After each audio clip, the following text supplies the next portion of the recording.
সংস্থার পক্ষে বেশ কিছুদিন যাবৎ শুরু করেছি থিয়েটার বাড়ি। আজ এই অনুষ্ঠানে আমাদের মধ্যে উপস্থিত রয়েছেন একজন বিশিষ্ট নাট্য ব্যক্তিত্ব, শ্রদ্ধেয় লক্ষণ কুমার ঘটক মহোদয়। নমস্কার, আপনাকে আমাদের এই অনুষ্ঠানে স্বাগত।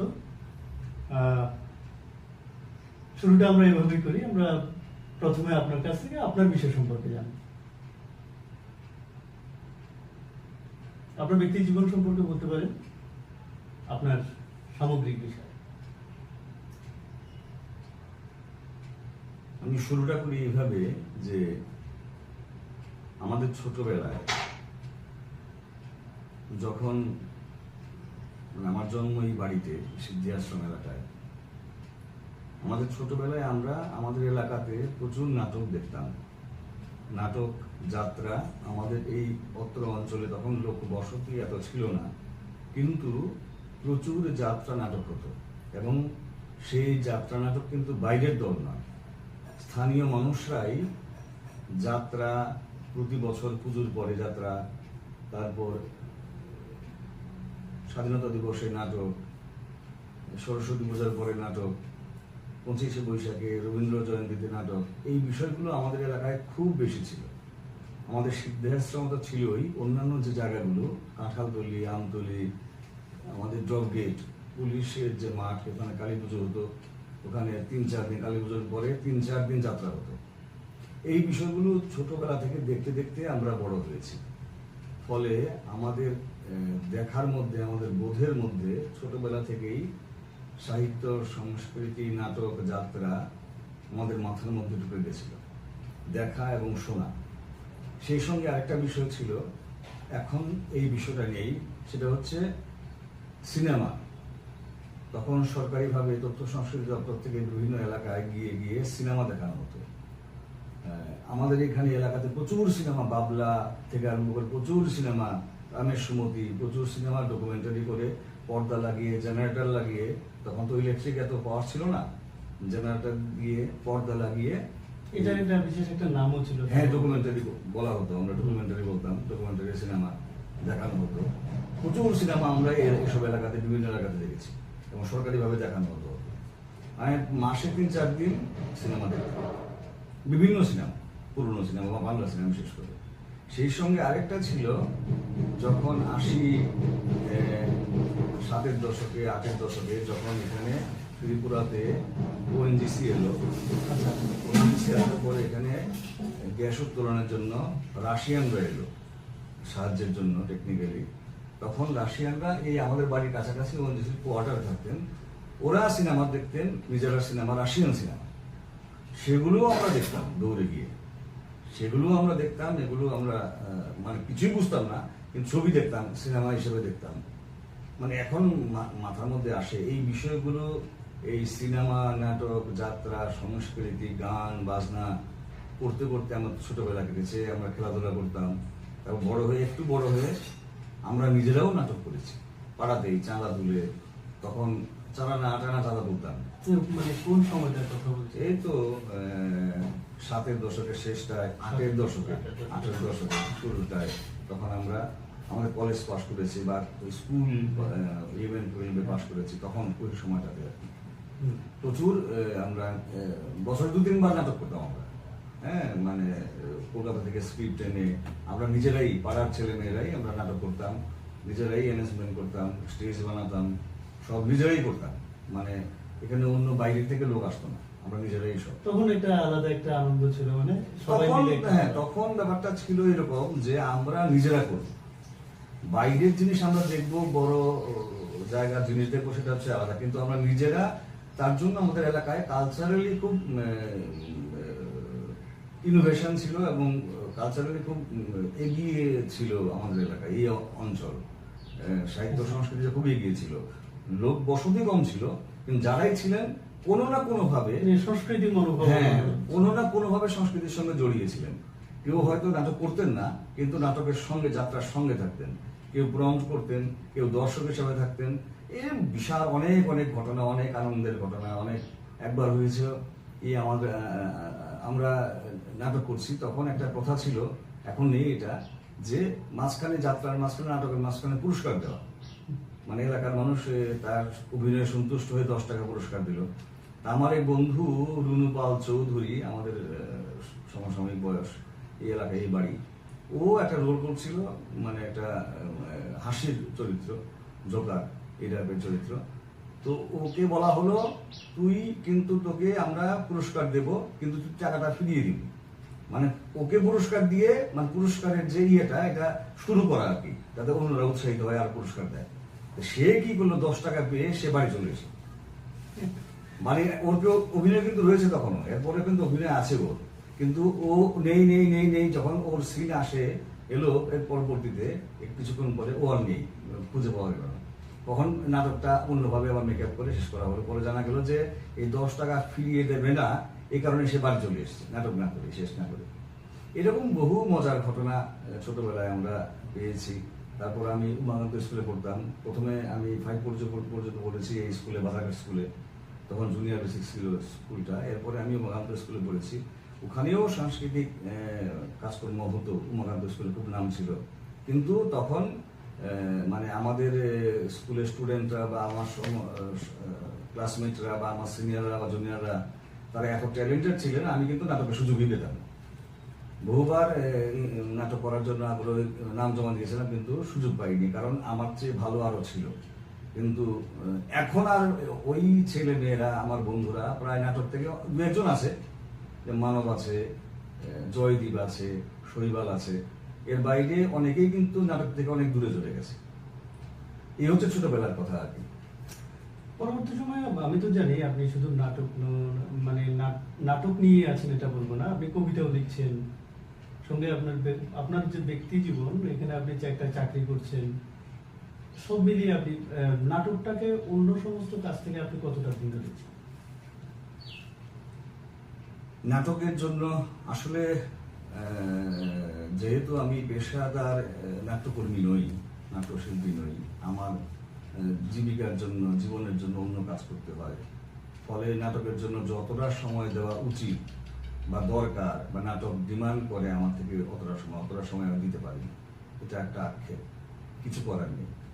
আমার মতো অনেক শিল্পী আছে, নাটকের কর্মী আছেন ত্রিপুরায়, যাদের এই আক্ষেপটা আছে, যারা পুরো সময় দিতে পারেন না, বা সেই রিস্ক আমরা নিতে পারিনি, কিন্তু নাটকটা সবসময় মাথার মধ্যে থাকে। মানে ব্যক্তি জীবনে অন্য সময় নাটকটা আমাদের মাথার মধ্যে সবসময় থাকে, অন্তত আমার মাথার মধ্যে। নাটক দেখতে যাওয়া, ভালো নাটকের কথা বলে নাটকটা পড়া, নাটকের কথা শোনা, তারপর নাটক সম্পর্কে আলোচনা করা, নাটক দেখে মতামত দেওয়া, এই সবগুলো বিষয় সবসময় এই নাটকের মধ্যে থাকা, এই জীবনের মধ্যে, সংগ্রামের মধ্যে, জীবনযাত্রার মধ্যে নাটকটা সবসময় মাথার মধ্যে থাকে। কিন্তু যতটা সময় ব্যয় করার কথা নাটকের জন্য, ততটা সময় দিতে পারি না। এই যে আক্ষেপটা, এটা থেকে মানে বুঝতে খুব সহজ হয়ে যাচ্ছে। আপনি নাটককে খুব কাছে থেকে দেখেছেন, আগে যেভাবে আপনার নাটক করেছেন, নাটক দেখেছেন, সবাই মিলে যে উৎসাহের সঙ্গে বলেছিলেন একটা সময় 7-এর দশকের শেষে বা 8-এর দশকের প্রথমটায়, নাটকের একটা পরিকাঠামো ছিল, একটা পরিবেশ ছিল, মানুষের হয়তো সেইভাবে অর্থনৈতিক অবস্থা ঠিক ছিল না, কিন্তু স্বতঃস্ফূর্তভাবে সাংস্কৃতিক মনোভাবাপন্ন ছিলেন এনারা। তো সেক্ষেত্রে এখন এবং আগের যে নাটকের দর্শক বা নাটকের যে পরিমণ্ডল, এখন যে পরিবেশ তৈরি হয়েছে, আগের থেকে কতটা এগিয়ে বা পিছিয়ে আপনার? না, এটা তো ঠিক, নাটক আগের থেকে অনেক কোয়ালিটি মানে বেড়েছে, গুণ, নাটকের নাটকের কোয়ালিটি অনেক বেড়েছে, অনেক বেড়েছে। আমি একটু করে যাচ্ছি, মানে পরিবেশগত দিকটা, যে আমরা নাটক করতে করতে একটা সময় কি হয়, আমি যদি সাবরুম থেকে সাইকেল নিয়ে রওনা দিই, আমি একটা সময় আগরতলা পৌঁছে যাব।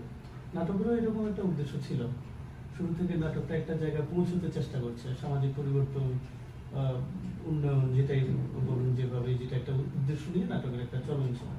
কিন্তু সে প্রথম থেকে নাটকের যে অবস্থান, সেটা এখন যেই উদ্দেশ্য নিয়ে রওনা দিয়েছে, এখন কি সেই উদ্দেশ্যের দিকে আছে নাকি নাটকের উদ্দেশ্য থেকে সরে যায়?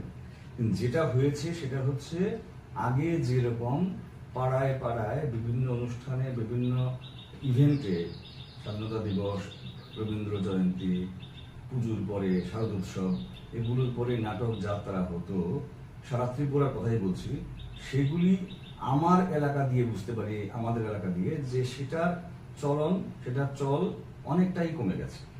এখন যে নাটকের চর্চাটা হচ্ছে মূলত প্রেক্ষাগৃহ নির্ভর। হ্যাঁ, প্রেক্ষাগৃহ নির্ভর। রবীন্দ্র ভবন হোক, টাউন হল হোক, মানে প্রতিটি সারা ত্রিপুরাতেই আছে এরকম হল, সেগুলোতে চর্চা। কিন্তু পাড়ায় যে চর্চাটা ছিল নাটকের, নিজেরা করা মঞ্চ বানিয়ে, অস্থায়ী মঞ্চ বানিয়ে, সেটার চর্চা অনেকটাই কমে গেছে। অনেকটাই কমে গেছে, কারণ মানুষের ব্যস্ততা বেড়েছে। ফলে নাটকের জন্য পাড়ায় ছেলে মেয়েদের, ছোট ছেলে মেয়েদের, তাদের পড়াশোনার চাপ, টিচারের চাপ এত বেশি যে তাদের পক্ষে নাটকে আর সময় দেওয়া খুবই কঠিন হয়ে যাচ্ছে। যারা এর মধ্যেও যারা সময় ব্যয় করছেন, তারা হয় নাটকের স্কুলে ভর্তি হচ্ছেন, আবৃত্তি ক্লাসে ভর্তি হচ্ছেন, নাটক শিখছেন ইনস্টিটিউশনালি, প্রাতিষ্ঠানিকভাবে।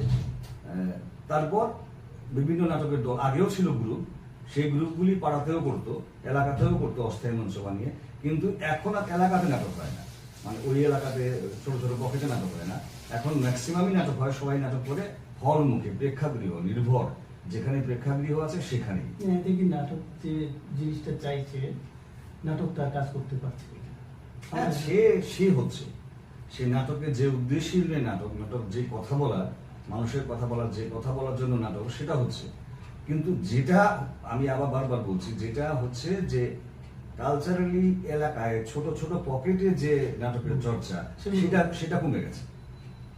আপনি তো নাটকের বিভিন্ন অঙ্গ সম্পর্কে আপনার ধারণা আছে, যেমন মঞ্চ, আলো, সজ্জা বা পরিচালনা করা, বা এই ক্ষেত্রে আপনি যে যখন থেকেই নাটকের সঙ্গে যুক্ত আছেন, এই রাজ্যে আপনার কাছে আপনার দিক থেকে নাটকে কোন, মানে কারা খুব সবচেয়ে বেশি কাজ করছেন, কারা আপনার সঙ্গে এখনো পর্যন্ত নাটকের চর্চায় রয়েছেন, রাজ্যে বিশেষ করে একজন নাট্যব্যক্তিত্বের নাম যদি আপনি?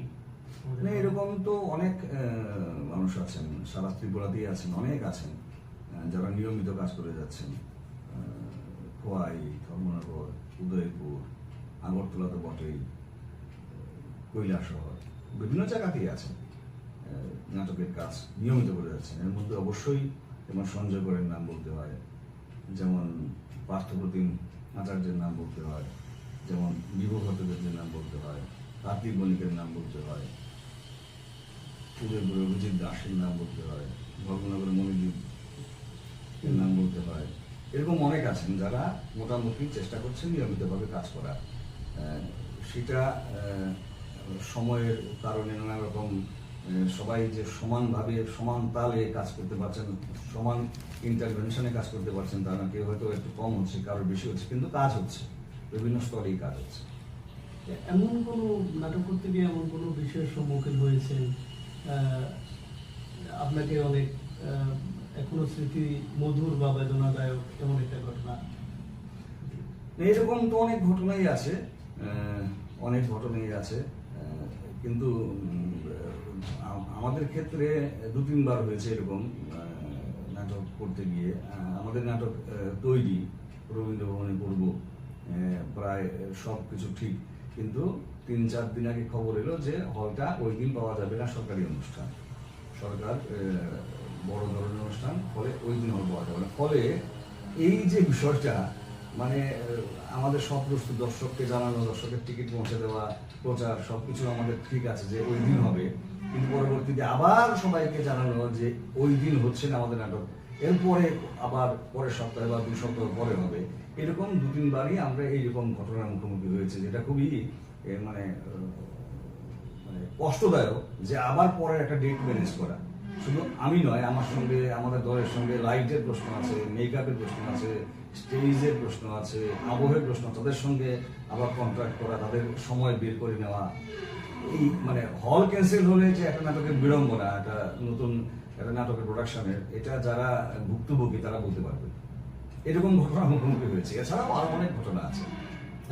পুরো দর্শকরা মানে খেপে গেছেন বা আনন্দে জড়িয়ে গেছেন, এরকম কোনো স্মৃতি? না, খেপে গেছেন এরকম হয়নি, তবে এই নাটক দেখে, যেমন আমাদের একটি নাটক আছে আমাদের গ্রুপের ছায়া ছায়া, যেটা আগামী 10 তারিখ রবীন্দ্রভবনে হবে, সেটা আমরা 2018-তে করেছিলাম।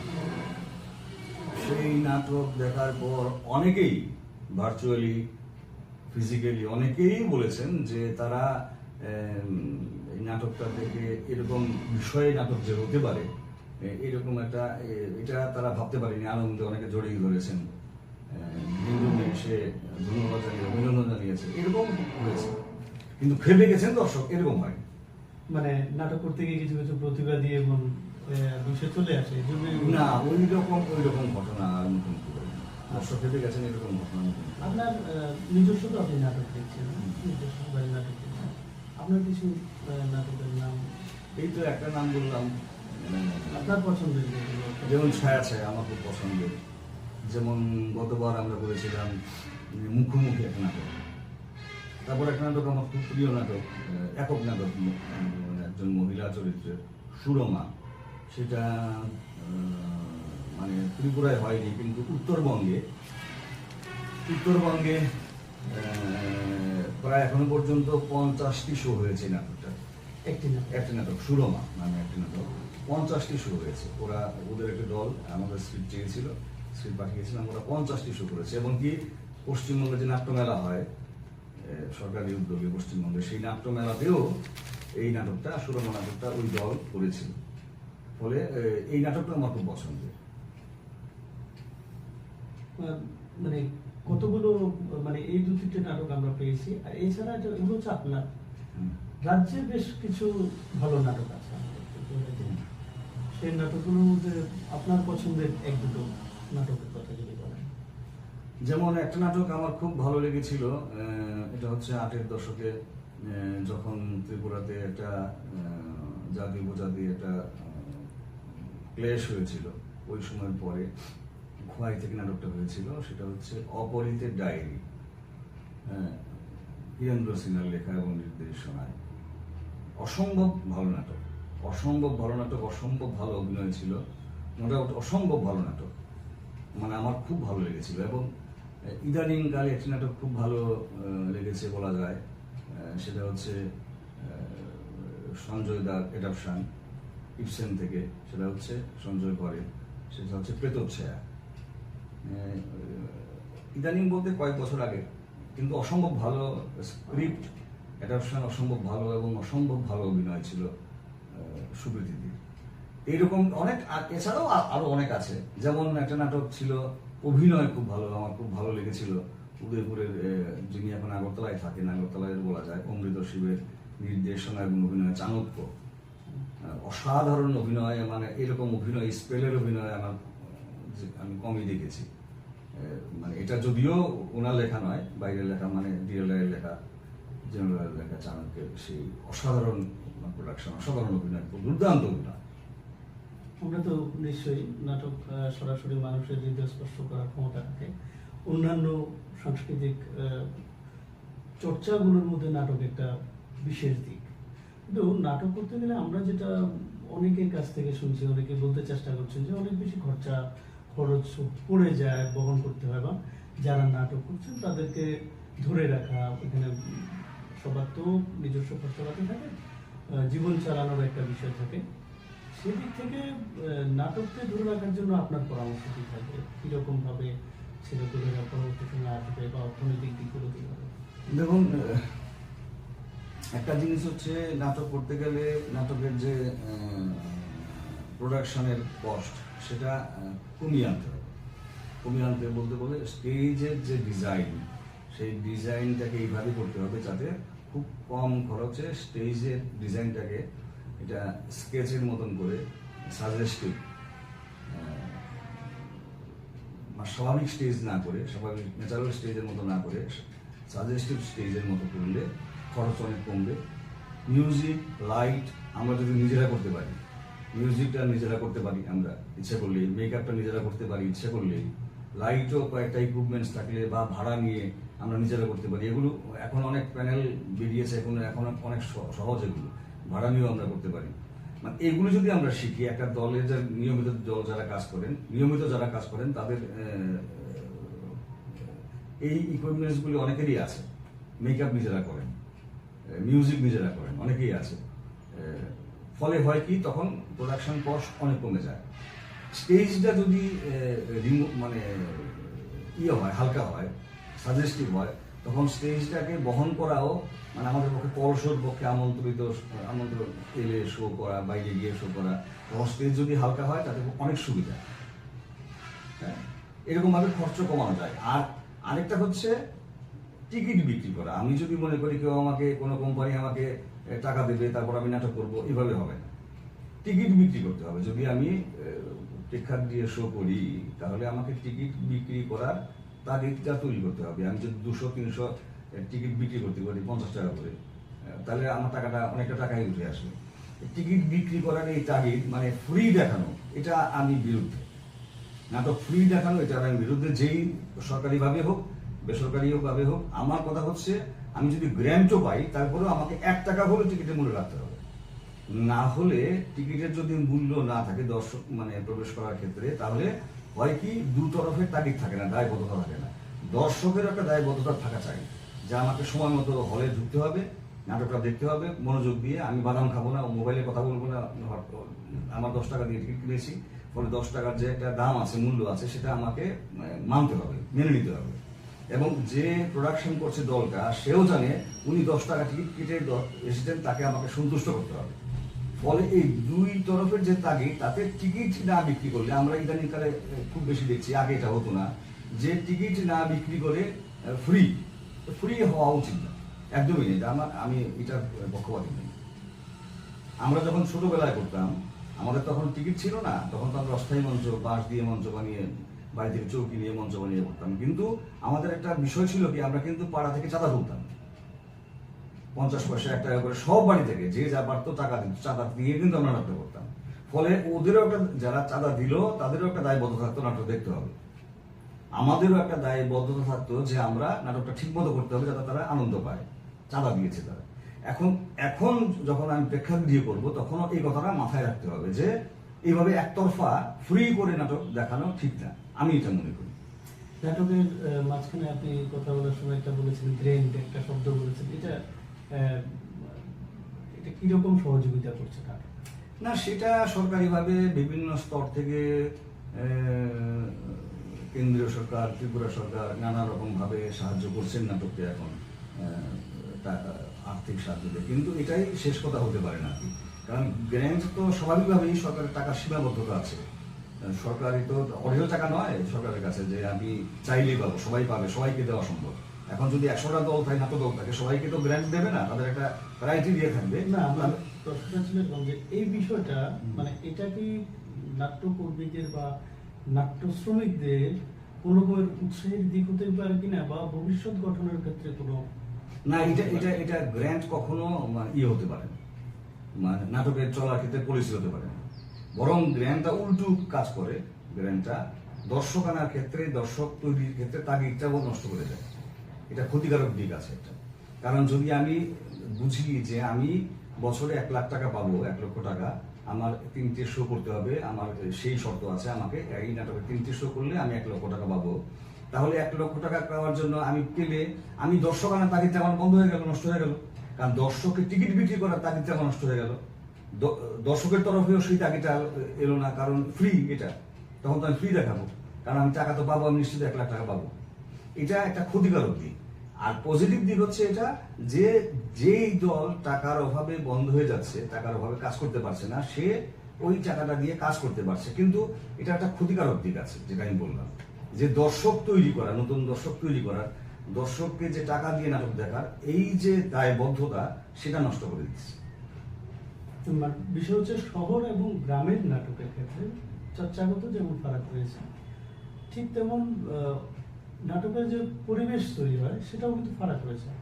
আমরা দেখেছি গ্রামীণ যে সংস্কৃতি, গ্রামীণ কোনো সংস্কৃতি চর্চার ক্ষেত্রে আকর্ষণ, এগুলো একটু ভিন্ন থাকে, কিন্তু শহর কেন্দ্রিক হলে সুযোগ সুবিধাগুলো আরেক রকম থাকে। আপনি এখানে থেকে রবীন্দ্রভবন পেয়ে যাচ্ছেন, সুকান্ত একাডেমি বা অন্যান্য সুযোগ সুবিধাগুলো পেয়ে যাচ্ছেন, সেটা সেই পরিমণ্ডলটা আমরা গ্রামাঞ্চলে তৈরি করতে পারি না। আমাদের জন্য অন্য খুব ছোটোখাটো মঞ্চ পাওয়া যায়, যেখানে হয়তো মিটিং হল অথবা অস্থায়ী মঞ্চ করতে হয়, যেগুলো আমাদের যেমনটা দর্শকের কাছে পৌঁছতে সময় লাগে, তার চেয়ে সেই পরিবেশ তৈরি করতে সময় তার চেয়ে বেশি লেগে যায়। এখন এই যে দূরত্বটা শহর এবং গ্রামের মফস্বলের মধ্যে যে একটা নাটকের সাংস্কৃতিক যে চর্চা করার ক্ষেত্রে যে একটা দূরত্ব আছে, এটাকে কমিয়ে আনার জন্য আপনার পরামর্শ কি থাকবে? না, এটা তো এই শহর আর গ্রামের এই যে দূরত্বটা, পরিকাঠামোগত দূরত্ব, পরিকাঠামোগত ব্যবধান এবং তার যে পরিকাঠামোগত সংকুলান, সেটা তো থাকবেই। সেটা তো ইচ্ছে করলে কোনো নাট্য দলের পক্ষে এটা মিটার করা সম্ভব না।